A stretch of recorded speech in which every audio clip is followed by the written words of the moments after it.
Masih penasaran kira-kira yang benar tuh seperti apa sih? Dan kalau kalian penasaran, keep on watching. Enggak gitu openingnya.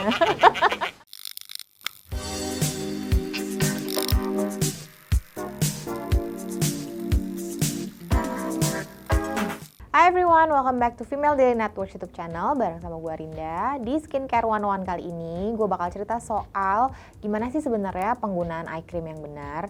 Jadi kalau kalian emang salah satu orang yang percaya sama penggunaan eye cream, kayaknya wajib banget tonton karena gue bakal spill apa aja yang benar untuk pengaplikasian eye cream.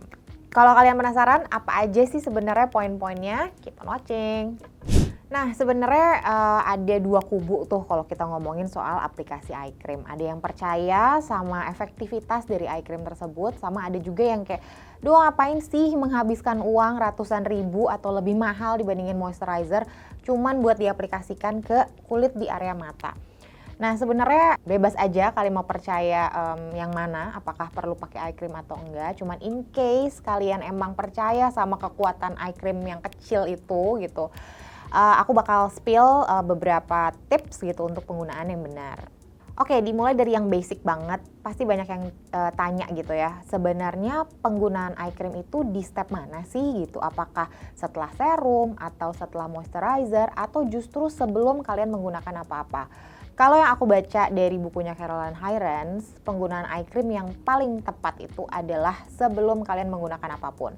Jadi sebelum menggunakan toner, sebelum menggunakan serum, jadi benar-benar abis cuci muka, eye cream itu diaplikasikan langsung sebelum kita menggunakan produk-produk lainnya. Kenapa? Karena biasanya konsistensi eye cream itu formulanya lebih ringan gitu ya dibandingin produk-produk untuk area kulit kita yang lainnya. Jadi kalau dipakai setelah menggunakan moisturizer, otomatis produk eye cream tersebut penyerapannya akan kurang optimal dibandingin kalau kita pakai eye cream tersebut sebelum menggunakan produk lainnya.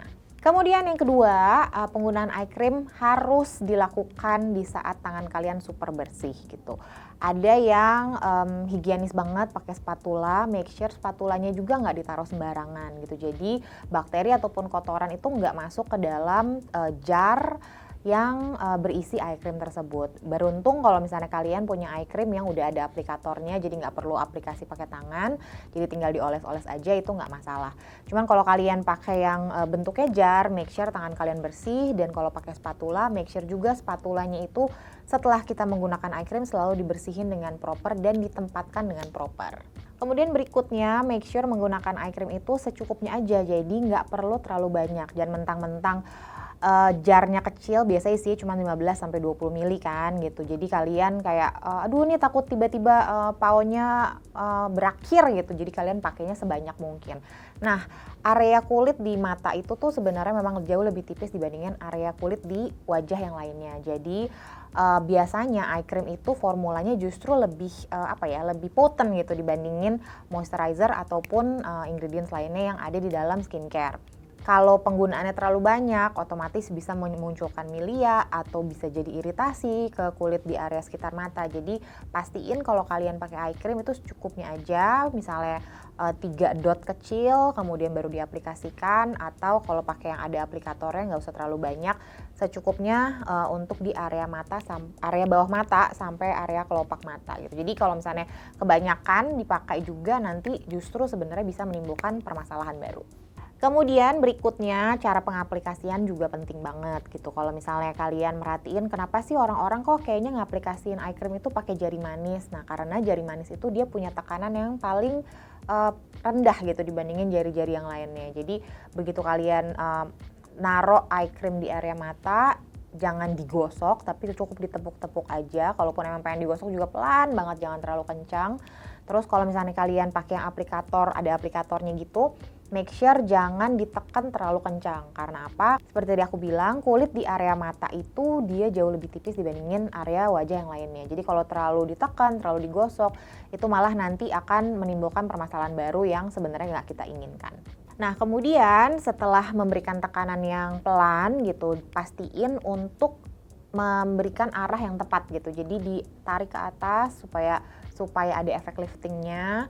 Kalaupun emang pengen pakai roller gitu, pastiin jangan terlalu kencang di area tersebut gitu, di area mata ya. Jadi harus diperlakukan dengan segentle mungkin dan tarikannya harus benar ya, jangan sampai salah arah gitu. Kalau misalkannya untuk efek lifting kan pasti harus ke atas, jadi benar-benar ditarik ke atas gitu ya. Terus udah gitu kalau misalnya kalian mengaplikasikannya terlalu kencang, itu juga bisa menimbulkan kerutan-kerutan halus yang emang sebenarnya nggak kita inginkan.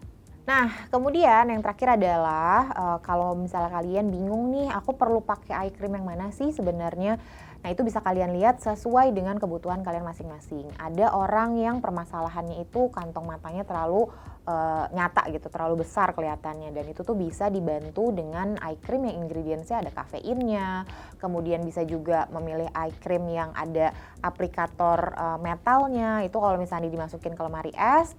Terus udah gitu kalian biasa matanya puffy atau matanya lebih kelihatan sembab, itu bisa banget menolong kesembapan atau bengkaknya mata itu menjadi jauh lebih baik gitu. Kemudian kalau kalian masalahnya sama bagian bawah mata yang kelihatan gelap gitu, nah itu kalian bisa pilih eye cream yang ada kandungan niacinamide-nya, kemudian ada kandungan licorice extract-nya. Nah itu tuh bisa membantu untuk mencerahkan kulit di area mata tersebut.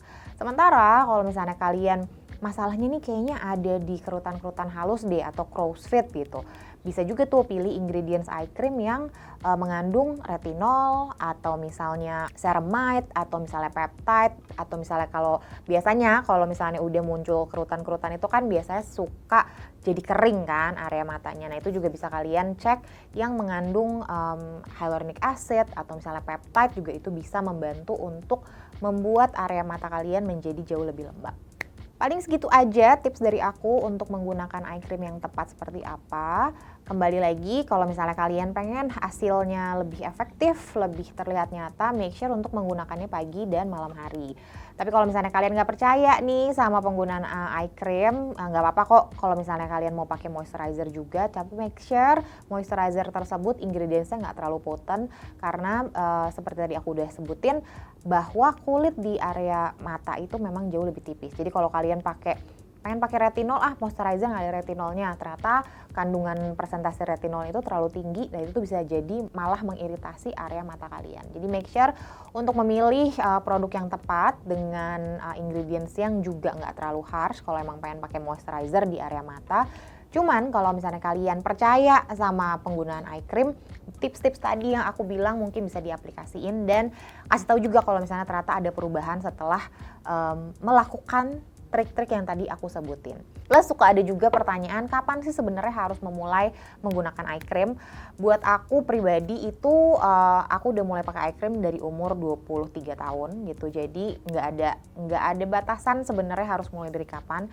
Tapi kalau misalnya kalian pengen menjaga area mata sejak dini gitu, ada baiknya juga untuk menggunakannya sekitar umur 20-an gitu, sebelum ntar malah jadi lebih susah lagi untuk memperbaiki area-area yang udah mulai ada masalah gitu. Jadi kalau ditanya kapan bisa mulai sedini mungkin, tapi make sure ingredientsnya itu mesti dilihat juga sih gitu. Apakah udah perlu retinol di umur 20-an atau cuman butuh untuk peptide atau misalnya ceramide yang membantu untuk membuat area mata menjadi jauh lebih lembab, atau sebenarnya belum perlu juga gitu. Jadi sebenarnya kalian bisa lihat kira-kira sudah membutuhkan atau belum. Kalau misalnya belum, ya udah dinantiin aja nggak apa-apa, tapi sebisa mungkin jangan lebih dari umur 25 tahun. Oke, segitu aja tips dari aku hari ini. Semoga bisa membantu. Kalau misalnya ada perubahan, silahkan komen di bawah. Kalau misalnya kalian punya trik penggunaan eye cream yang belum aku sebutin, silahkan share juga di bawah. Terus produk-produk eye cream apa sih sebenarnya yang paling kalian suka dan efeknya tuh paling bagus banget di kulit kalian. Oke, thank you so much for watching and see you next time. Bye-bye.